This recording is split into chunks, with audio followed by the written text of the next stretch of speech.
गुरु जिनको सुप्रसन्न नाम हर हृदय निवास, जिनको गुरु सुप्रसन्न दूर अंतर नास। गुरु जिनको सुप्रसन्न नाम हर हृदय निवास, जिनको गुरु सुप्रसन्न दूर अंतर नास। गुरु जिनको सुप्रसन्न मान अभिमान निवारे,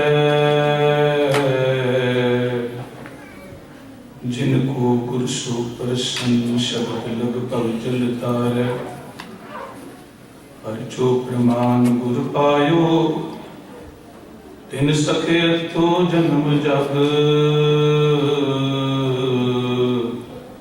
श्री गुरु शरण भज कल कब, भुगत मुकत सब गुरु लग।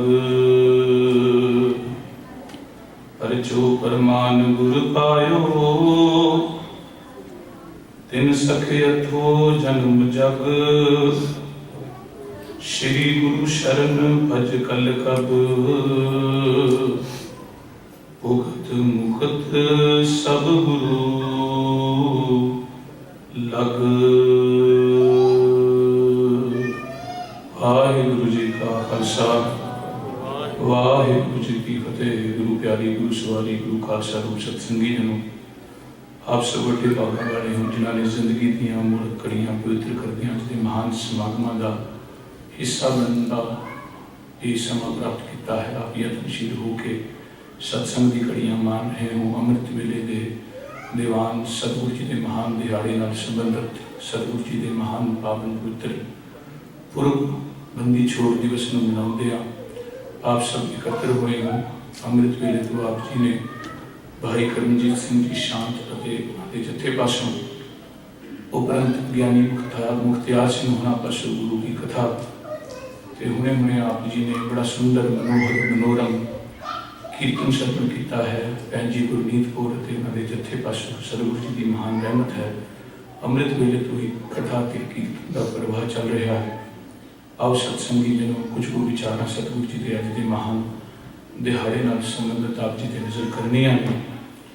और सतगुरु जी के इस महान दिहाड़े नाल प्रबंधकों ने एक होर यतन किया है, उपराला किया है कि अज के दिन में जिथे उन्होंने बंदी छोड़ दिवस के तौर पर मनाने की सतगुरु जी की महान जुगत मुख रखा है। प्रेरणा सदका उन्होंने मन के इमारत उसारी के लिए अज का दिन उन्होंने दसवंध लिए भी निश्चित किया है।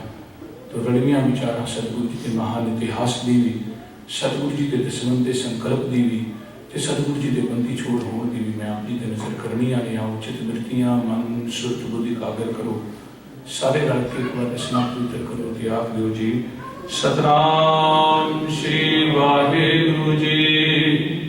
फिर कृपा करो जी सतनाम श्री वाहिगुरु जी।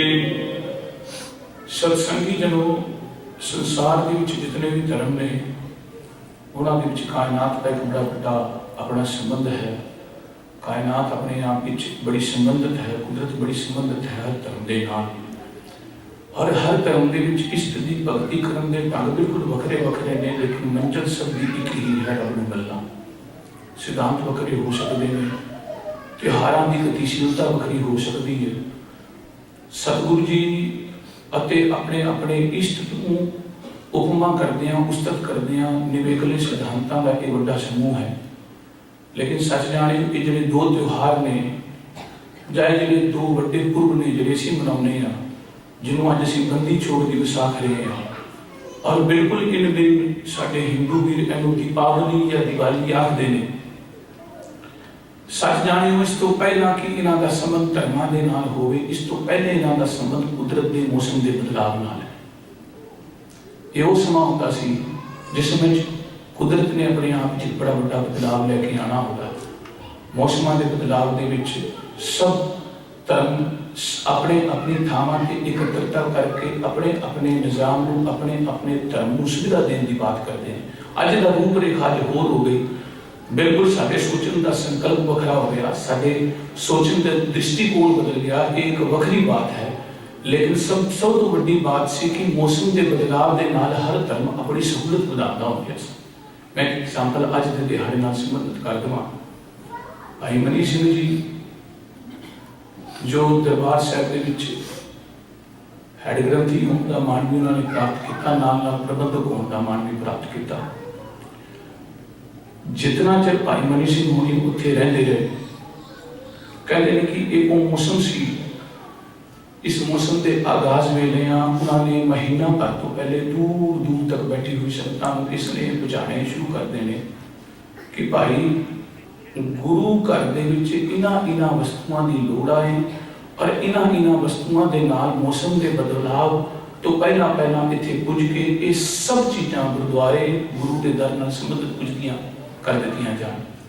ये वखरा गल है फिर इहदे नाल संबंधित समूह संगतां दा जो दूरों तुरदियां सन ते इस मौसम के विच दरबार साहब विखे पुज के अपनी यथाशक्त भेटा के अनुसार गुरु की जिहड़ी निज़ाम की सारी सुविधा से पूरी करिया करती होंगी सन। बिल्कुल इदा ही जिसमें असीं विसाखी वाल वेखदे हां, वो भी बिल्कुल मौसम के बदलाव नाल संबंधित त्यौहार है।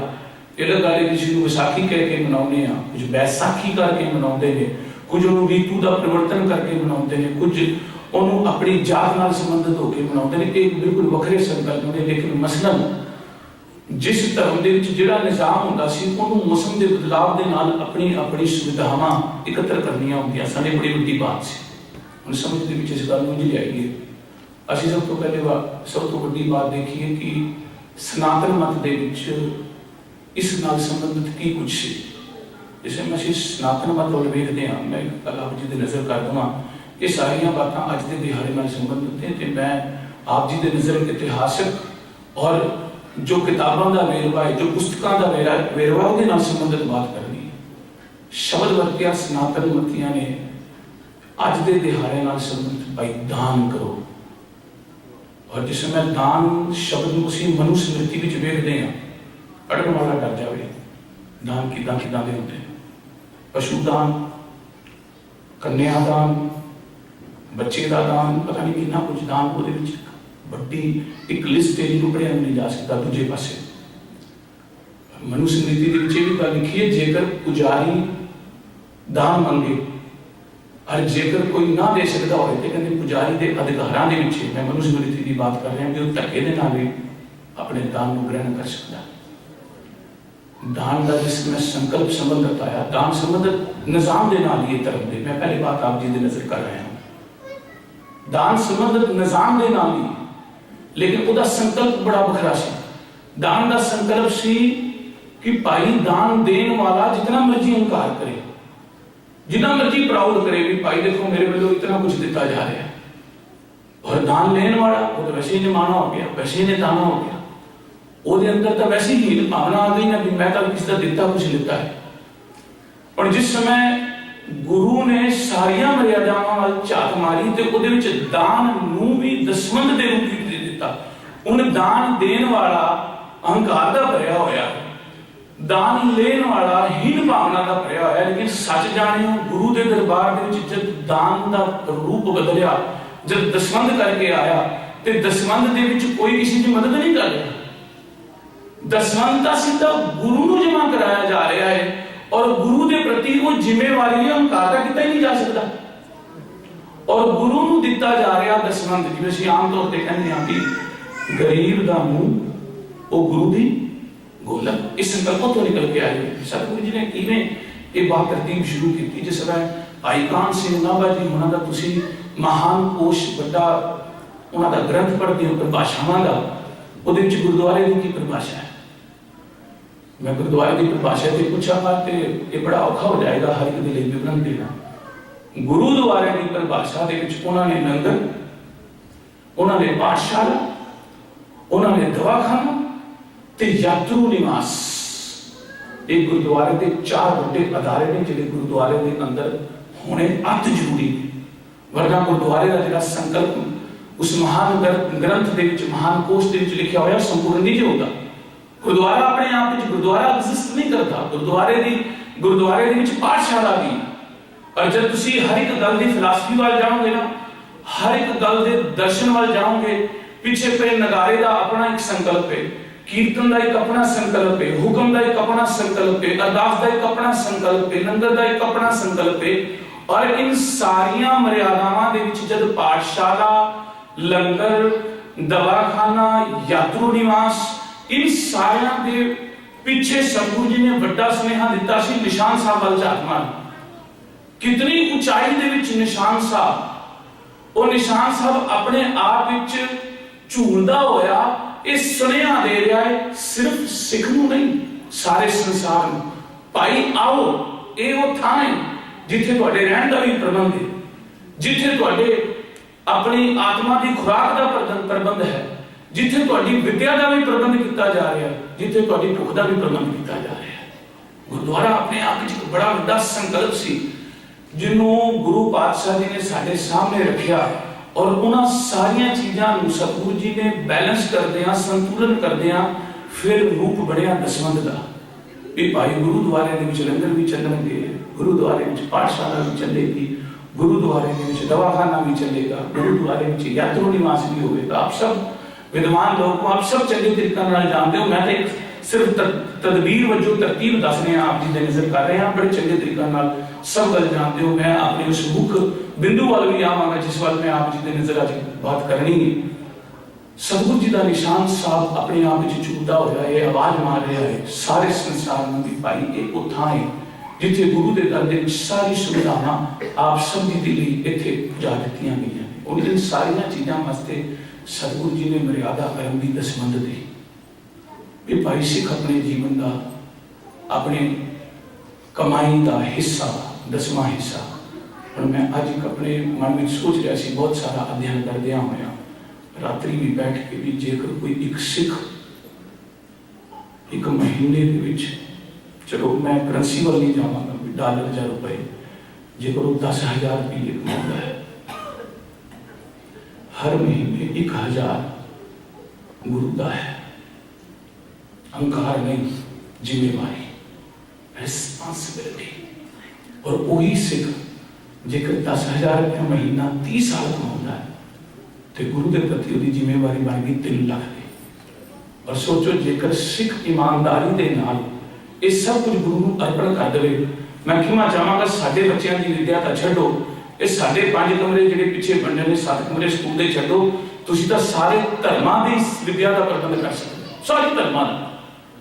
और विद्वाना की जिस समय दसवंध के ऊपर मैं कल चर्चा देख रहा सी बड़े बड़े सैमीनार के विच, एक विद्वान ने पता नहीं सच है या कितने झूठ है या किहड़ी गल है, मैं इस बार जावांगा नहीं, लेकिन मैं उस पंक्ति को आप जी शेयर जरूर करांगा, नज़र जरूर करांगा। कहते जेकर इस गल को सामने रखा जाए भी सिख जिहड़े ने, एक गल मैं होर आप जी दे नज़र कर देवां भी ये कोई सिख धर्म के विच सिर्फ दसवंध की प्रथा नहीं है।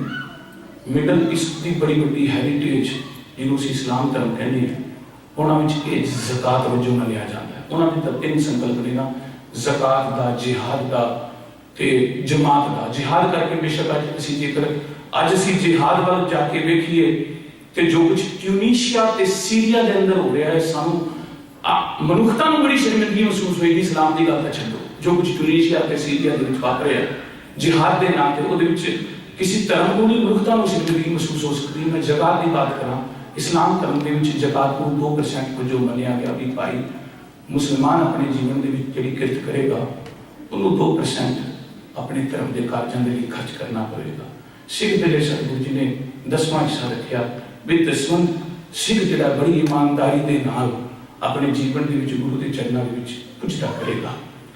मैं बेनती करा सतगुरु जी ने असूल बनाए, सिख किवें दसवंध करते, सिख दे कोल किहड़ा संकल्प होवे, सिख को किहड़ी तदबीर होवे, किहड़ी तजवीज होवे, किहड़ी तहरीर करे। सतगुरु जी ने सानू बड़े सादे अर्थां च दस दिता, क्या किरत कर, वंड छक, नाम जप। जिस तरह असीं इहदी हायरार्की बनावांगे ना, किरत करन दे विच और वंड छकन दे विच दसवंध पिया जी। मैं फिर आप जी नूं दोहरा देवां, किरत करन दे विच और वंड के छकन दे विच दसवंध पिया है। क्योंकि किरत करन जांदा सिख अपने जीवन की पालना पोषणा दे लई, फिर जब तक किरत करके उन्हें वंड छकन तक जाना है ना, बस वो दसवंध का सफर है। हुण मैं बेनती करा, हुण वंड के छक के नाम जपण की बात देखो, नाम जपण के सब तो बड़े संकल्प भी जेकर असीं आवांगे ना भी कोई नाम जपदा है, अपनी आत्मा का भला कर रहा है, अपने आप को शांति दे रहा है। बहुत बड़ा बड़ा वाइड कंसेप्ट देखो नाम जपण दा की है। किरत करके वंड छकण तक पुजया मनुख दसवंध नूं समझ जाएगा सच्चे अर्थां विच, और दसवंध कढ के नाम जपण वाला मनुख जिहड़ा वो जर्नी करेगा वो सरबत दे भले की बात समझ जाएगा। और जिन्हां ने इस बात नूं सिर्फ लफ्जां तक सीमित रखना है या एक अपने दिमाग दे विच ये बात खानी है भी गुरु दे दित्ते ते नसूल ही ने ना, किरत कर लित्ती वंड छक लित्ती फिर उस तो बाद नाम जप लिया, ਇਹਦੇ ਵਿੱਚ ਵੱਡੀ ਬਾਤ ਦਸਵੰਧ ਦੀ ਅਤੇ ਸਰਬਤ ਦੇ ਭਲੇ ਦੀ ਪਈ। ਕਿਰਤ ਕਰਕੇ ਤੁਰਿਆ ਮਨੁੱਖ, ਜਿਸ ਦਿਨ ਉਹ ਕਿਰਤ ਕਰੇਗਾ, ਜਿਸ ਦਿਨ ਉਹਦੀ ਪਸੀਨੇ ਦੀ ਕਮਾਈ ਹੋਵੇਗੀ, ਜਿਵੇਂ ਰਵਿੰਦਰਨਾਥ ਟੈਗੋਰ ਗੀਤਾਂਜਲੀ ਦੇ ਵਿੱਚ ਲਿਖਦੇ ਨੇ, ਕਹਿੰਦੇ ਕਿ ਮਜ਼ਦੂਰ ਨੂੰ ਰੱਬ ਉਸ ਦਿਨ ਮਿਲਦਾ ਹੈ ਜਿਸ ਦਿਨ ਉਹਦੇ ਮੱਥੇ ਦੇ ਵਿੱਚੋਂ ਗਿਰਿਆ ਹੋਇਆ ਪਸੀਨਾ ਇਸ ਧਰਤੀ ਨੂੰ ਸੋਖਣ ਦਾ ਮੌਕਾ ਮਿਲ ਜਾਂਦਾ ਹੈ। ਕਹਿੰਦੇ ਉਸ ਦਿਨ ਜਿਸ ਦਿਨ ਮਜ਼ਦੂਰ ਦੇ ਮੱਥੇ ਵਿੱਚੋਂ ਗਿਰਿਆ ਹੋਇਆ ਪਸੀਨਾ ਧਰਤੀ ਦੀ ਖਾਕ ਦੇ ਵਿੱਚ ਜਾ ਕੇ ਮਿਲਦਾ ਹੈ ਤੇ ਧਰਤੀ ਉਸ ਪਸੀਨੇ ਨੂੰ ਸੋਖ ਲੈਂਦੀ ਹੈ। ਕਹਿੰਦੇ ਉਸ ਦਿਨ ਮਜ਼ਦੂਰ ਨੂੰ ਰੱਬ ਮਿਲ ਜਾਂਦਾ ਹੈ, ਉਸ ਦਿਨ ਉਹਦੀ ਇਬਾਦਤ ਪੂਰੀ ਹੋ ਜਾਂਦੀ ਹੈ, ਉਸ ਦਿਨ ਉਹਦੀ ਉਸਤਤ ਪੂਰੀ ਹੋ ਜਾਂਦੀ ਹੈ। ਕਿਰਤ ਦੇ ਵਿੱਚ ਤੇ ਵੰਡ ਕੇ ਛਕਣ ਦੇ ਵਿੱਚ ਉਹ ਦਸਵਾਂ ਹਿੱਸਾ, ਉਹ ਦਸਵੰਧ ਗੁਰੂ ਦਾ ਅਭਿਆਸ। ਅਗਰ ਜਦ ਅਸੀਂ ਇਹ ਗੱਲ ਸਾਨੂੰ ਥੋੜਾ ਜਿਹਾ ਸੋਚਣਾ ਚਾਹੀਦਾ, ਸਾਨੂੰ ਥੋੜੀ ਜਿਹੀ ਆਪਣੀ ਦਿਮਾਗ ਦੀ ਰੂਪਰੇਖਾ ਬਣਾਉਣੀ ਚਾਹੀਦੀ। ਜਦ ਸਤਿਗੁਰੂ ਜੀ ਆਖਦੇ ਨੇ ਕਿ ਘਰ ਘਰ ਅੰਦਰ ਧਰਮਸਾਲ ਹੋਆ ਕੀਰਤਨ ਸਦਾ ਵਿਸੋਆ, ਤਾਂ ਅਸੀਂ ਕੀ ਸਮਝਦੇ ਹਾਂ? ਵਿਸ਼ ਕੀਰਤਨ ਦੀ ਗੱਲ ਸਤਿਗੁਰੂ ਜੀ ਕਰ ਰਹੇ ਨੇ। ਘਰ ਘਰ ਦੇ ਵਿੱਚ ਕੀਰਤੀ ਦੀ ਗੱਲ ਕੀਤੀ ਜਾ ਰਹੀ, ਭਾਵੇਂ ਉਹ ਕਿਸੇ ਵੀ ਅਰਥ ਦੇ ਵਿੱਚ ਕਿਸੇ ਵੀ ਢੰਗ ਦੇ ਵਿੱਚ ਕੀਤੀ ਜਾ ਰਹੀ ਹੈ, ਭਾਵੇਂ ਬਹਿ ਕੇ ਗੁਰੂ ਕਿਉਂ ਨਹੀਂ ਕੀਤਾ ਜਾ ਰਿਹਾ ਹੈ, ਉਹ ਘਰ ਘਰ ਅੰਦਰ ਧਰਮਸ਼ਾਲ ਦੀ ਹੀ ਅਸਲ ਵਿੱਚ ਤਦਬੀਰ ਹੈ। ਅਸਲ ਵਿੱਚ ਉਹ ਸਤਿਗੁਰੂ ਜੀ ਸਾਨੂੰ ਉਹ ਤਜਵੀਜ਼ ਸਾਡੇ ਸਾਹਮਣੇ ਰੱਖਦੇ ਨੇ। ਔਰ ਇਹ ਬੜਾ ਵੱਡਾ ਦਿਹਾੜਾ ਹੈ। ਭਾਈ ਮਨੀ ਸਿੰਘ ਵਰਗਿਆਂ ਨੇ ਆਪਣੇ ਜੀਵਨ ਦੇ ਵਿੱਚ ਬੜੀ ਵੱਡੀ ਕਾਰਨਾਂ ਘਾਲੀ ਹੈ, ਬੰਦ ਘਟਾਏ ਹੋਏ। ਮੈਂ ਤਾਂ ਇੱਕ ਬਾਤ ਆਪ ਜੀ ਨਾਲ ਜ਼ਰੂਰ ਸਾਂਝੀ ਕਰਾਂਗਾ। ਥੋੜਾ ਜਿਹਾ ਸਮਾਂ ਮੇਰਾ ਸ਼ਾਮ ਦਾ ਹੈ, ਮੈਂ ਉਹ ਆਪ ਜੀ ਦੀ ਨਜ਼ਰ ਰੱਖਣਾ ਹੈ। ਇੱਕ ਗੱਲ ਕਹਿ ਕੇ ਮੇਰੀ ਖਿਮਾ ਦੀ ਇਜਾਜ਼ਤ ਹੋਵਾਂਗਾ ਮੈਂ ਆਪ ਜੀ ਤੋਂ। स्विट्जरलैंड में आज तक सिर्फ इको बात का मान है कि रेड क्रॉस ना भी संस्था है। स्विट्जरलैंड में इको बात का मान है, बहुत बड़ा मान है। कहते रेड क्रॉस असी शुरू की सन देखो 1865। हुण असी अपने वाल झाक मारी, संस्था है कि साडी असी कद शुरू की 200 साल पहला 1685 में, जब गुरु गोबिंद सिंह पिता जी ने भाई कन्हैया के हाथ मलम ते जल छकाण की सेवा दे दी, उस दिन रेड क्रॉस शुरू हो गई। 200 साल के अंदर अंदर साढ़े हथों निकल गई। और उसका कारण की है? उसका कारण अज का दिन है। अज का दिन असीं की समझते हैं कि दीवा जलावांगे तो अंधेरा चला जाएगा, संसार का अंधेरा तो चला जाएगा, साडे अंदर अज्ञानता का अंधेरा कितने जाएगा। सतगुरु जी ने आख्या दीवा भले अंधेरा जाए, वेद पाठ मत पापा खाए। सतगुरु जी आखते हैं कि दीवा भले ते अंधेरा किवें जाएगा। सतगुरु जी आखते हैं जिस दिन तुसी अपने धार्मिक ग्रंथां तो सोझी लैके अपने जीवन दे विच अपनी मत विचों पापां नूं खत्म कर दोगे, तुसी सिनर नहीं रह जाओगे, तुसी अपने जीवन में कोई सिन नहीं करोगे, कोई पाप नहीं करोगे, उस दिन तुहाडे जीवन का दीवा बच जाएगा। ये चलिया होया बाहर दीवा अज दे दिहाड़े दे विच हो सकता है कि समय के फुरने को सामने रखते हुए सानू लगेगा भी उजाला हो गया है। असल उस दिन उजाला होएगा जिस दिन ज्ञान दे राही असी संसार दे भले की बात सोच सकांगे। अजे तो सब तो पहले असी अपने भले की बात सोचीए।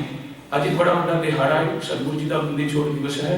प्रबंधकार ने उपराला किया है, संगत ने मान बख्शिया है। प्रबंधकार को सतगुरु जी की बड़ी रहमत है।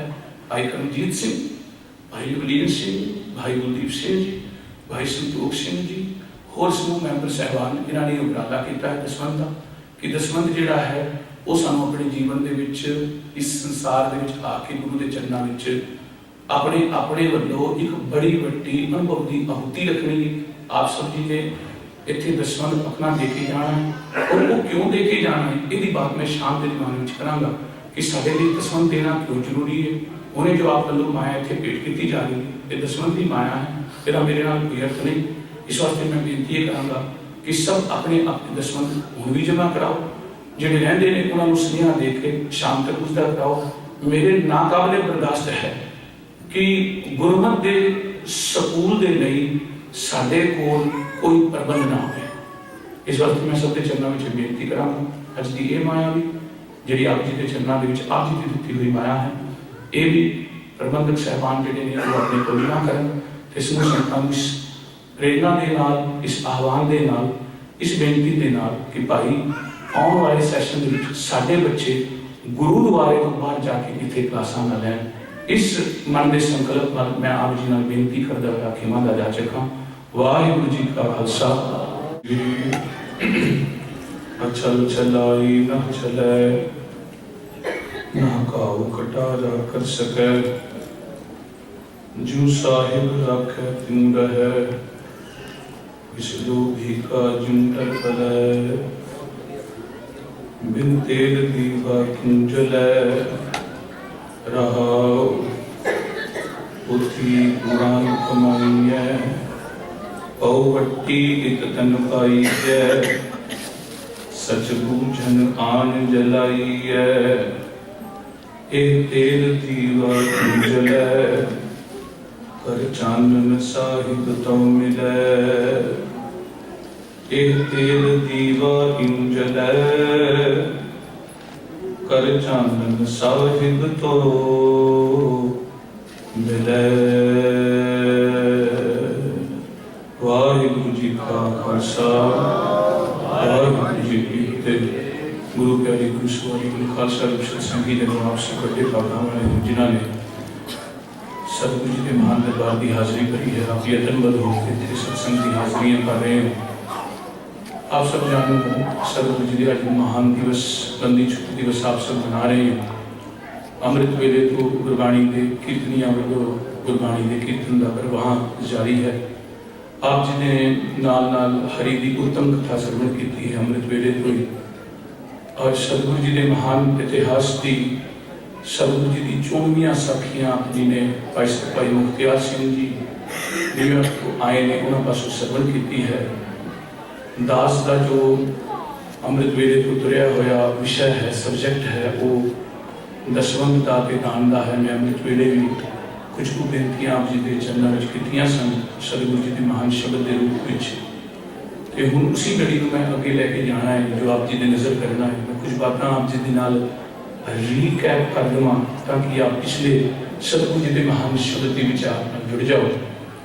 सत्संगी जो अमृत वेले मैं बेनती की सी कि सतगुरु जी के महान इस दिवस के जेकर असीं ये सोचते हैं कि सिर्फ बाहरला दीवा एक जला के अपने जीवन में कोई रोशनाई कर लेवांगे, कदाचित नहीं हो सकता। इस धर्म के नहीं जीना चाहिए कि बाहर का एक दीवा बाल के साडे जीवन के कोई रोशनी हो जाएगी, तब तक जब तक सतगुरु जी के महान वचन न कमाए गए जिहदे सतगुरु जी ने दीवा भलै अंधेरा जाए वेद पाठ मत पापा खाए के महान हुक्म पूर्ण नहीं हो जाते। फिर सतगुरु जी के महान बख्शिशों के विच मैं आप जी ने नजर रखिया सी कि जिथे बंदी छोड़ दिवस है, जिथे आप इतिहास श्रवण कर रहे हैं, उथे नाल नाल ये गल बड़ी मुख है कि सुचेत प्रबंधक वालों ये महान दिहाड़ा दसवंध में भी रखा गया है कि सबने अपने दसवंध इत्थे सतगुरु जी के चरणों में हाजिर करने ने। आज के दिन दे विच मैं अमृत वेले को ही सांझ आप जी नाल कीती सी, दान दी, दसवंध दी, जकात दी। मैं उसी घड़ी को अगे तोड़दे होया आप जी के मुखातिब हां।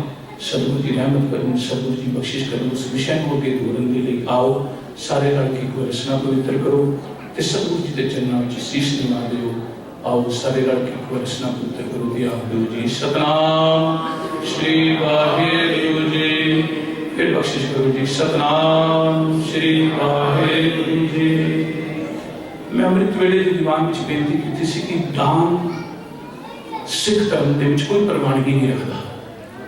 दान शब्द किसी तरीके की प्रवानगी सिख धर्म के सिख कौम के सिख पंथ के सिख मत के सिख सिद्धांत नहीं है। कोई किसी को दान दे नहीं सकता, कोई किसी को दान ले नहीं सकता। सनातन मत के दान का एक बड़ा वैदिक काल तो तुरया होया बड़ा बड़ा इतिहासिक प्रभाव है। जिस समय असं मनुस्मृति पढ़ते हैं उहदे विच दान के कितने ढंग ने, उन्होंने कितनी बड़ी सीरीज दे गई नहीं जा सकती। पशु का दान, बच्चे का दान, पत्नी का दान, ईवन मनुस्मृति आखदी है कि जेकर पुजारी अपने इच्छा के नाल किसी दे नाल धक्का धो करके भी दान लेना चाहे तो ले सकता है। सतगुरु जी ने दान को बदल दिता। सतगुरु जी ने दान को बदल के दसवंध रखा। कि दान देने वाला अपने आप विच प्राउड फील ना करे, अपने आप विच ईगो महसूस ना करे, ते दान लेने वाला इनफीरियरिटी महसूस ना करे, हीन भावना महसूस ना करे। सतगुरु जी ने इसको बदल के दसवां का रूप दे दिता। दसवां तो भाव अपनी किरत कमाई का किया होया दसवां हिस्सा। लेकिन कमाल की बात है, मैं अमृत वेले जो अपना समा रखा सी तकरीबन 1:30 तो लैके 1:45 तक, लेकिन किसी ने मेरे को आके अजे तक ये सवाल नहीं किया कि भाई साहब जी जेकर दान शब्द साडे विच कोई प्रवानगी नहीं रखता तो अरदास निता प्रति सिखा सिखी दान, केश दान, रहत दान, विवेक दान, विसाह दान, भरोसा दान, फिर नाम दान, नासिक दान, फिर नाम दान, फिर श्री अमृतसर जी देशना। अजे तक मेरे को कोई बंदा नहीं जुड़ के आया। संगति तौर पर किसी ने भी फलसफे के लिए मेरे को प्रश्न नहीं किया कि भाई साहब जेकर दान की कोई प्राप्ति नहीं है, जेकर दान का कोई सहयोग नहीं है, जेकर सब कुछ दसवंध दे के फिर सतगुरु जी ने शब्द अरदास दे विच इतनी बारी क्यों रखे। मैं आप जी की नजर करा, जब तक गुरबाणी के शब्द के रूबरू होके गुरबाणी के शब्द के फलसफे को ना समझा जाएगा, साडे जीवन के अंदर ज्योति कोई नहीं जगेगी। बाहर किवें जिन्ने मर्जी जला कोई फर्क नहीं पैंदा। और सतगुरु जी का जो मैं शब्द टेक के तौर पर रखा श्री राग के अंदर गुरु नानक पातशाह जी का वो यही करके रखा।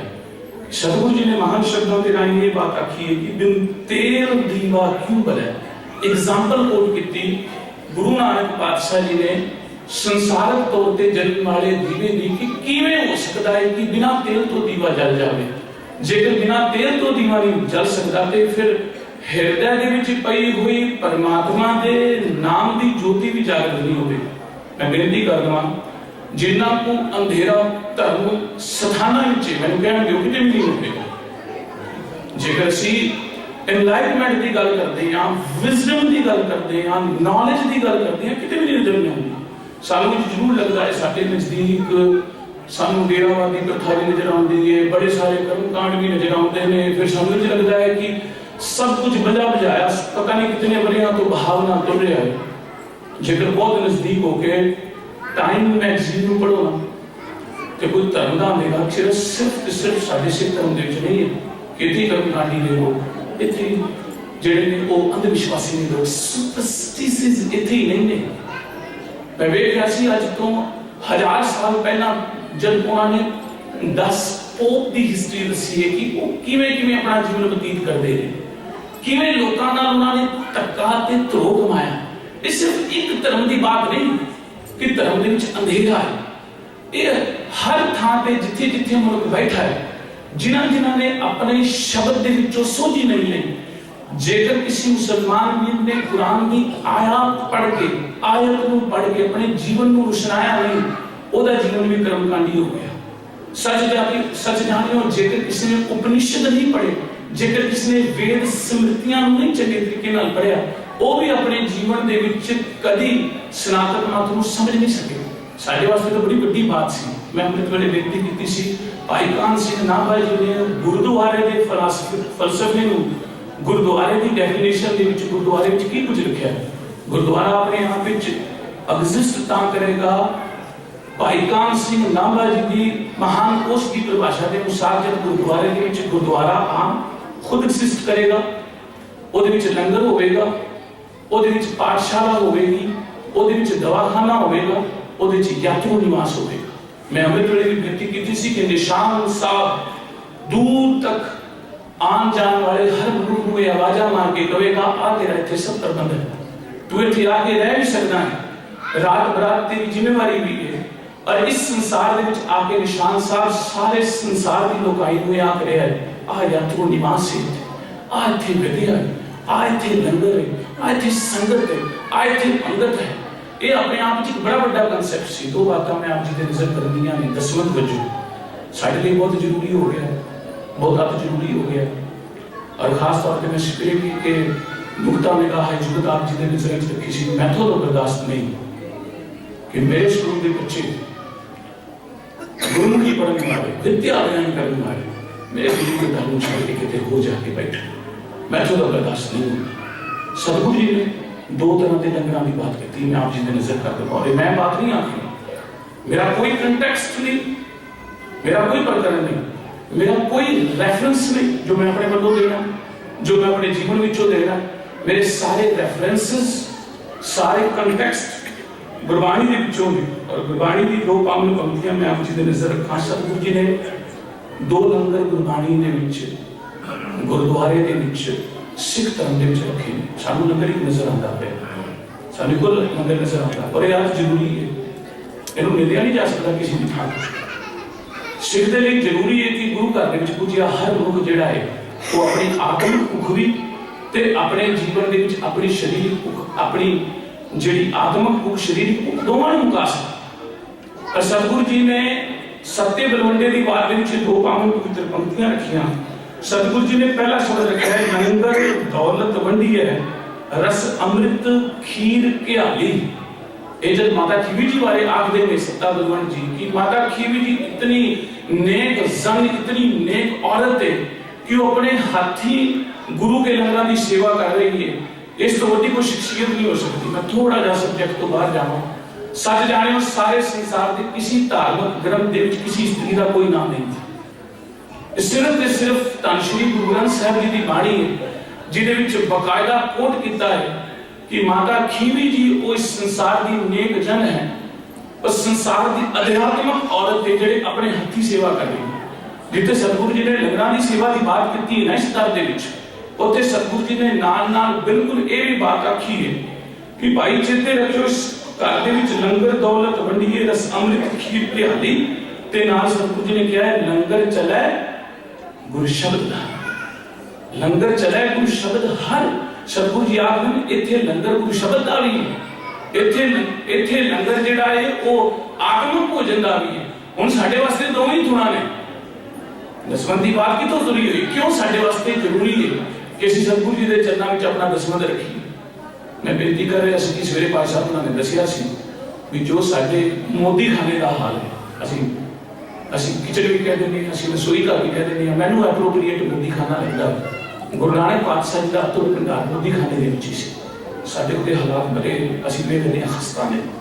साडे वास्ते अज जरूरी है जेकर लंगर दौलत वंडीए अमृत रस खीर घियाली की बात को पूरा करना है, साडे वास्ते जरूरी है। असीं खुद अपने इंतजाम करने हैं, खुद अपने सिद्धांत को पालना है, खुद अपने किते हुए गुरु के प्रति कमिटमेंट जिहड़े साडे वादे ने खुद निभाने ने, ते असीं खुद ही उहदे लई तैयार नहीं।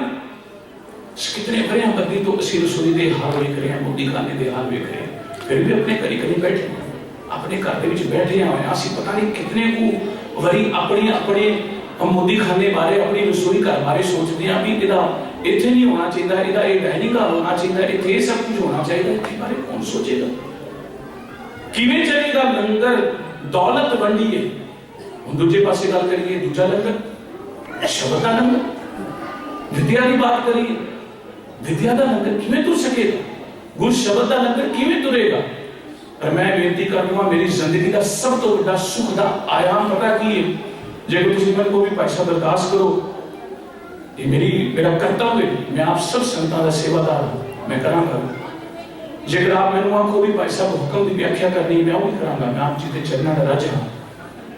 लेकिन इस तो भी बड़ा मेरी जिंदगी का आयाम, मेरा आभास, मेरा सुख पिया है जब मैं किसी बच्चे का हाथ फड़ के उन्होंने गुरुमुखी लिखाऊंगा। मैं उत्थे जाके निश्चिंत होता, मेरा उत्थे जाके संतोष होता है, मेरी उत्थे जाके संतुष्टि होती है।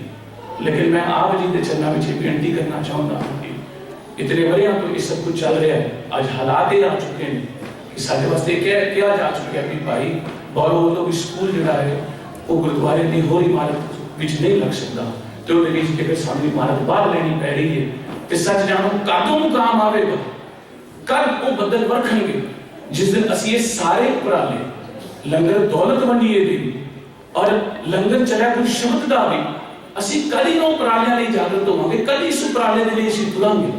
और मैं सवेरे भी बेनती की सी अपनी जिंदगी के 30 साल लाओ, जेकर कोई मुझे 10,000 रुपये कमाता है तो 1,000 रुपया गुरु का एज रिस्पांसिबिलिटी के अनुसार है, ये कोई उसे प्राउड नहीं कर सकता। सिख जेकर 10,000 रुपया कमाता है, जेकर वो सच्चा सुच्चा गुरु का पवित्र सिख है, गुरु के सिद्धांतों को मनता है, गुरु ग्रंथ साहब जी को अपना इष्ट मनता है, तो जरूरी है कोई 1,000 रुपया वो साल का 12,000, जेकर 30 साल की गल करेंगे तो 3 लाख। पर मैं बेनती करा जेकर सिख अपने लिए कमिटमेंट हो जाए, विद्वाना की सभा जिस दिन विचार चलती है ना दसवंध की, पता नहीं कितने सेमिनार ने जो पंजाबी यूनिवर्सिटी पटियाले होए, GNDU के होए, उन्होंने सारी एक बात उस के बाहर आती है भी जेकर साढ़े धर्म की सारी नहीं होती तो मैं हाथ जोड़ के खिमा कर दो। मैं कुकर हाँ आप जी का कहते भी 80% सिख हो जाए जो अपना दसवंध नहीं जे कटता। ये विद्वानों की सभा के विचार है, मेरे अपने विचार ने। बड़े सारे सेमिनार यहो हो चुके हैं जिन्होंने पर यह बात बार बार आती है कि की मुगालता है, की मुगालता है जिन्हें सिख को लगता है भी अपने जीवन के हर कार्य और साड़ी जी बड़ी सोच एक दूजे को नीवा विखाने की किवें सोचते हैं असीं, और एक दूजे को नीवा विखाते विखाते ही साडा जीवन बतीत हो रहा है। मैं देख रहा पिछले 8 साल ना उपराला किया जाता है कि विद्या का पासार किवें वधे, ना अपने जीवन के विच उपराला किया जा रहा है कि आने वाले भविख दे विच देखो साथ संगत जी ये तो आप जी का एक बड़ा बड़ा मुकाम है जिथे आप बैठे हो सब संगती जन बन के हुण इत्थे होर आने वाले बच्चे जिहड़े साडे कोल एक लैब दे विच तैयार होने ने जिन्होंने असीं स्कूल कहते हैं, जिस समय वो इत्थे आउणगे जेकर उन्हां दी एक लैब ही नहीं है तो इत्थे किवें पुज्जणगे शर्ती तौर ते। अजद इस सारी थां क्योंकि असीं तो बाबा फरीद जी तो उस वचन को पढ़ते हैं शेख हयाती थिर ना कोई रहा। जब बाबा फरीद जी आखते कि संसार में कोई थिर रहने वाला नहीं, सारी जगह भी तो खाली हो रही है। मेरी थां ते भी कोई आएगा, आप जिथे बैठे हो आपकी थां भी जी बदलेगी और जेडे वो बदल के आके बैठेंगे कितों बैठेंगे, केड़ी वो थाएं जिन्हां विच उन्हां नूं संगत दी सूझ दित्ती जावेगी, केड़ी वो थाएं जिहदे विच उन्हां नूं शब्द दी सूझ दित्ती जावेगी, केड़ी वो थाएं जिन्हां विच उन्हां नूं गुरु ग्रंथ साहिब दी विद्या दित्ती जावेगी। मेरा समा दोवें टाइम कथा दे विच प्रबंधक श्रेणी वालों दसवंध दी प्रथाएं सी।